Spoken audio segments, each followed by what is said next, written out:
আর পর নির্ভর ও যদি থাকে বাপ মা যদি না আসে তাহলে যখন ও এখানে চলে আইছে তখন তো আর ভালাঙ্গের মতো কোনো জায়গা আমাকে কাছে নেই। আলহামদুলিল্লাহ বুঝতে বাপ মা আসে,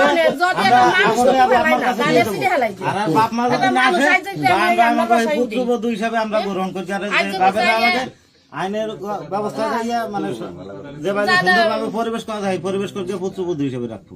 এটা আমার জীবন লাগবে না আমার। লাগবে ঠিক আছে তো কানেটা খুলকে দে তোর কিছু দরকার নেই কেন আমার দিশা মিলাই চাই আপনি না কেন তুই আমাকে মার পান না তোর কিছু না এত বড় শব্দ লিয়ে হ্যাঁ দিয়ে দে এরকম পরশ কিসের লাগে না তো আপনাকে সমস্ত ঘরে বানাইয়ে কোন তো আমাকে সমস্ত ঘরে যায় আপনারা দিতে পারবেন পারবেন কোন আমার কিছু কর দিদি আপনারা পারবেন এরকম করো পারবেন ভাই আপনি পারবেন এ আগে দিস না ওটা এই ধরু ধরছে এখন জান এখানে তো ওই যে উপরে আছে উপরে এই উপরে তুমি হিন্দু আর তোমার বয়ফ্রেন্ড হচ্ছে মুসলিম।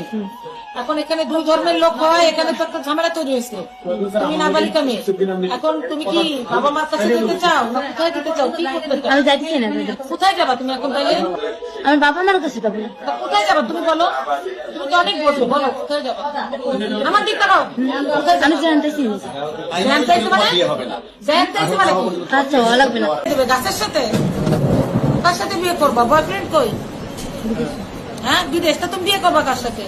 তোমাকে তো তার বাবা মা নিতে চায় না। বাবা